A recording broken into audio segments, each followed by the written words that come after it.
Welcome to China in Focus. I'm Alice Tang in for Tiffany Meyer. Our top story. A California water utility service seeing more than 6 million hack attempts from China in just 1 week. What's driving these persistent scans? We break it down. The number of victims in the Microsoft server hack keeps growing. Over 400 organizations now compromised, including the US. The spy campaign took off after Microsoft missed a critical software security hole. Who's behind the attacks? The US is racing to catch up as Russia and China dominate drone warfare. Why are we behind in this critical field? Hear more from a military expert. And it's not that we don't have the capabilities, the technology and the manufacturing base to do so. We've just never engaged it in a way that prioritized drone development and manufacturing over other more larger capital projects.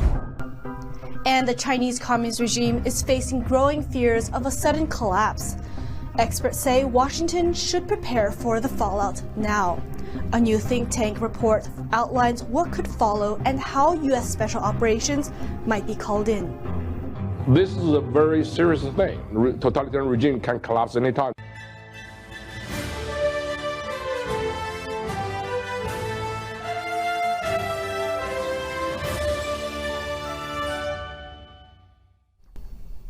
A water utility service in Southern California faced over 6 million hack attempts in just 1 week, all coming from China. That's roughly 600 hits every second. Security experts say the Chinese Communist Party is likely behind these suspicious attempts, testing for weaknesses in U.S. critical infrastructure. The South Coast Water District says they've been blocking these hacker attempts from last week up until this Wednesday. The district provides water services to about 40,000 residents and 1,000 businesses in Orange County, California. The CEO of cybersecurity firm ThreatStop, Tom Burns, says the number of hits jumped by 1 million overnight, averaging nearly 600 every second. For years, U.S. intelligence officials have warned that China is a top cyber threat. U.S. water systems are a vital lifeline, but often vulnerable. Parts of these utility networks are in hard-to-reach areas and were built for reliability and remote access, not cybersecurity. And smaller utilities usually don't have the resources or know-how to protect themselves from cyber attacks. This isn't just an isolated incident. Chinese regime-backed hackers have also targeted U.S. telecom companies, government agencies, and nuclear weapons programs. Just this week, they reportedly exploited a Microsoft SharePoint flaw to access sensitive U.S. defense documents. Experts say these cyber attacks are part of Beijing's broader strategy, not just to gather intelligence, but to map U.S. weak spots if tensions escalate. A recent wave of cyber attacks on Microsoft server software was hit at least 400 victims, many tied to Western government agencies. We don't yet know the full list of the victims' organizations. Microsoft linked some of the attacks to the Chinese regime, but Beijing denied the accusations. Microsoft says the attackers exploited a software vulnerability. According to the Wall Street Journal, this all started back in May at a hacking contest in Berlin. A Vietnamese researcher demonstrated how to effectively break into Microsoft SharePoint systems, Microsoft version of Google Drive. Following this contest, Microsoft released a security patch in July, but the bugs were already being exploited a day before the patch went live. No one knows how the hackers figured it out. On top of that, researchers discovered Microsoft's fix didn't fully work, and hackers could still break in. Soon, a cybersecurity firm called iSecurity discovered a way to get backdoor access into SharePoint servers. This gave hackers remote access to the servers. Microsoft rushed out another fix to block the attack for good. But by that point, dozens of organizations using Microsoft's SharePoint servers had already been compromised. That included US and European government agencies, local institutions, and universities. The Energy Department later confirmed it was affected, but stated no sensitive information was exposed. However, according to Bloomberg, the National Nuclear Security Administration was impacted heavily due to this exploit. Drones rapidly reshaping modern warfare. Russia and China are racing to dominate this new battlefield, testing drones in repeated attacks on Ukraine. Now the U.S. is working to catch up, and fast. Defense Secretary Pete Hegseth announced sweeping changes earlier this month to boost America's drone defense capabilities.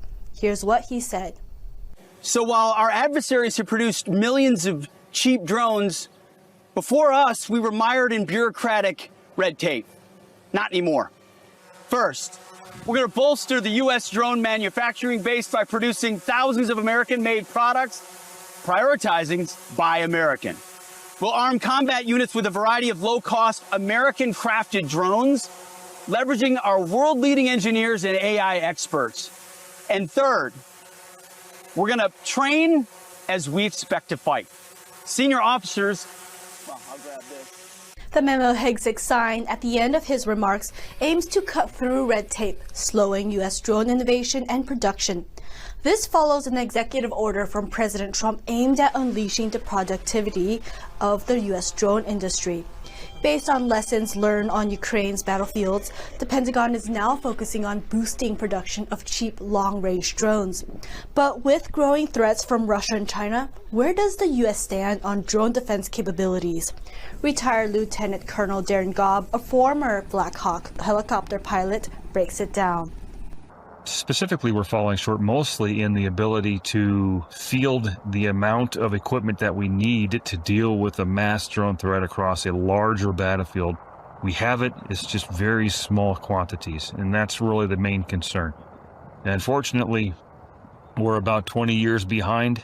Why is the U.S. so behind in such a critical combat capability? We're behind mostly China because of their ability to mass manufacture drones. So we have the ability to catch up quickly, but we're currently behind in that. And it's not that we don't have the capabilities, the technology and the manufacturing base to do so. We've just never engaged it in a way that prioritized drone development and manufacturing over other more larger capital projects like fighters, aircraft carriers, and tanks, things like that. With full throttle support from the Pentagon, U.S. drone manufacturing is ramping up fast. Secretary Hegseth says he expects simulated drone warfare to become a regular part of U.S. forces combat training. The Pentagon is also developing a new digital platform to track all approved drone parts, including performance reviews. That system is set to launch next year. The Hudson Institute is sounding the alarm on what could happen if China's communist regime suddenly collapsed. The influential think tank outlines how the United States should prepare, not just for the immediate fallout, but for the long-term global impacts if the world's second-largest economy were to unravel. Here are the details. When talking about the collapse of the Chinese regime, how realistic is this scenario? Mao Zhu, director of the China Center at the Hudson Institute, weighs in. You know who else is thinking about the regime collapse? The regime every day is the CCP itself. Every day it lives in paranoia. Everything they do, every international engagement with the United States is about how fragile the regime is. They want us to not to do that to inspire Chinese people to basically to change the regime. So this is a very serious thing. Totalitarian regime can collapse anytime. The Hudson Institute recently released a report with recommendations on China after communism, what the U.S. should do if the long-ruling communist regime suddenly collapses. The report has 9 chapters, including a focus on how U.S. Special Operations Forces could help secure China's stability and integration into the global community. One key task for the forces is securing weapons of mass destruction and related materials. The report also suggests expanding cooperation with Taiwan to showcase alternative governance models. For the United States to make the point that an independent Taiwan is the best thing for a post-communist China. Ensuring that it exists as this comprehensive university of how to have transitioned from at least authoritarianism and do conduct a sort of ethnic Chinese pluralistic democracy would be essential for the mainland to make the same transition. I think Taiwan's model is probably inspirational as well as material to impact the post-communist scenario. In a panel discussion on China after communism, experts say a post-CCP China should be positioned as a sovereign, stable member of the international community. It would need to help counter threats from Russia and North Korea. Beijing is currently facing domestic and international troubles. These include drastically slowing economic growth, high youth unemployment, political corruption within the CCP. There are also rising tensions with the US and other Western nations, along with coercive policies towards the global South, developing nations in Africa, Latin America, and parts of Asia. Experts on China affairs say recent political turmoil in the CCP's top ranks is creating further instability in the regime's authority. The US must prepare for the possible changes instead.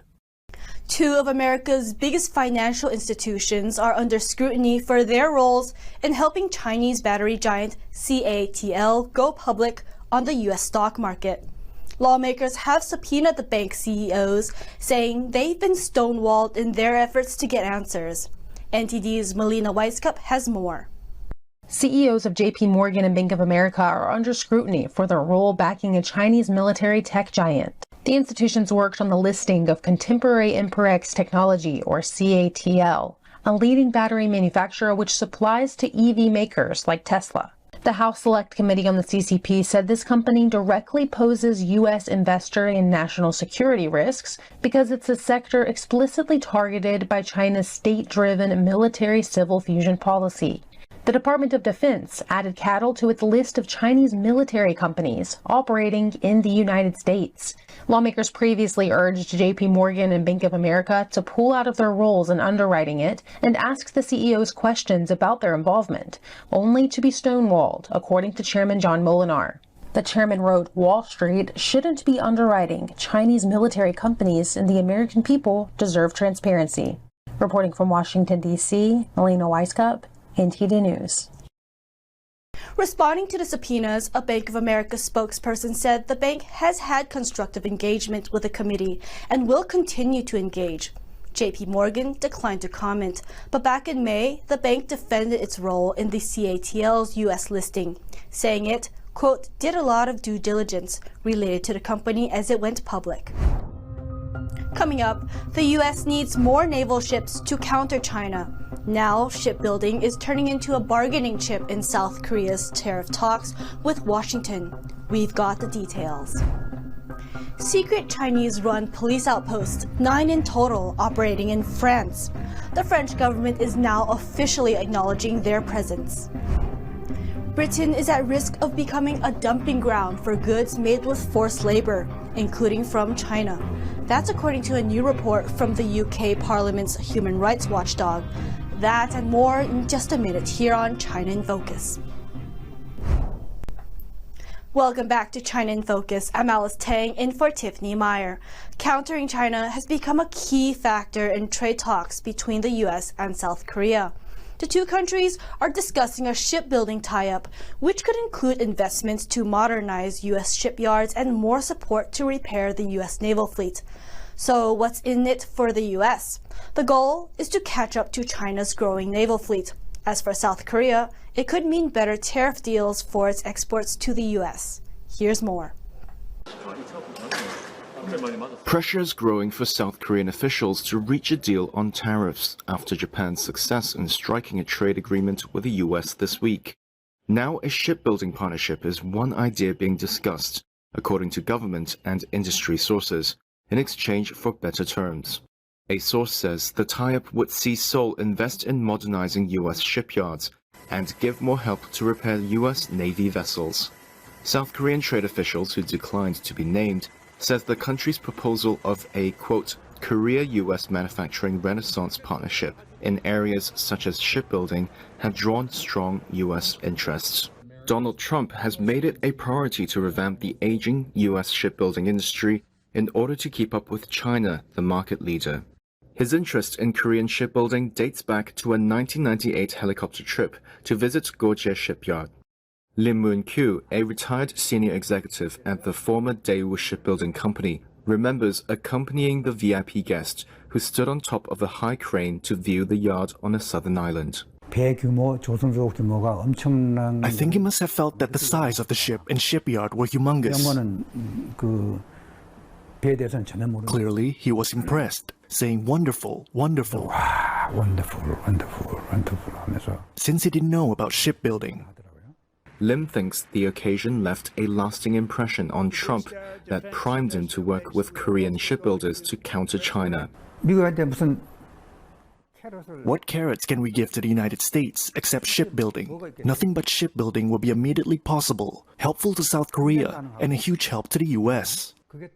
The repair of US Navy ships already happens in South Korea at Hanwha Ocean's Goje shipyard, which has the world's largest dock.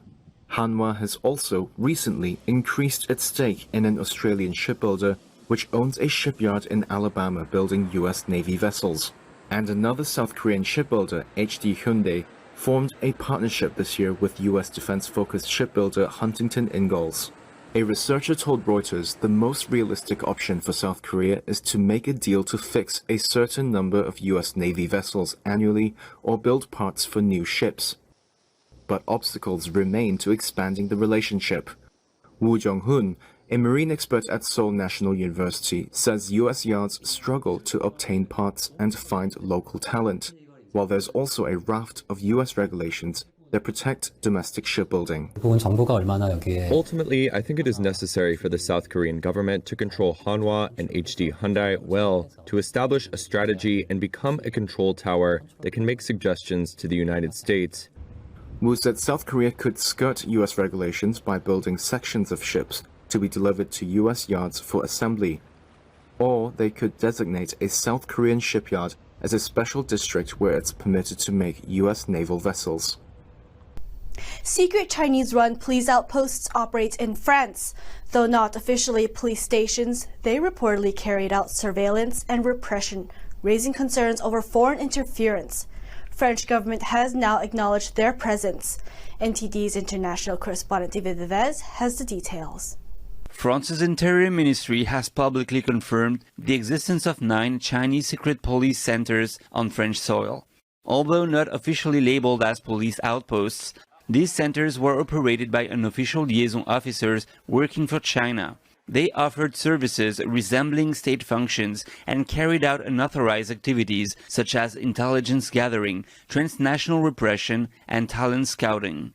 MEP Raphael Glucksmann has been sounding the alarm for 2 years. He said the presence of secret Chinese police stations in Paris represents direct interference from Beijing and a violation of French sovereignty.